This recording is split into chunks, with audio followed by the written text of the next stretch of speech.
How to delete your Temu account. Hey guys, welcome back to the channel. If you do not want your Temu account anymore and would like to delete it permanently, then you have come to the right place. To get started with, open the Temu application.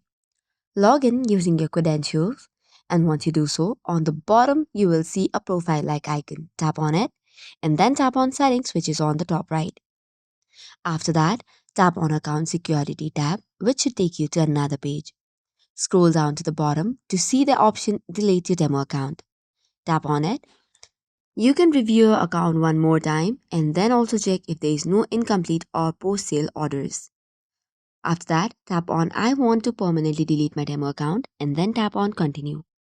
This will take you to another page to select the main reason for deleting your account. Tap on Continue and after that confirm your deletion. And just by that you have deleted your account. This is all for today's video. For more such contents, do not forget to hit the like and subscribe button. Thank you and keep watching.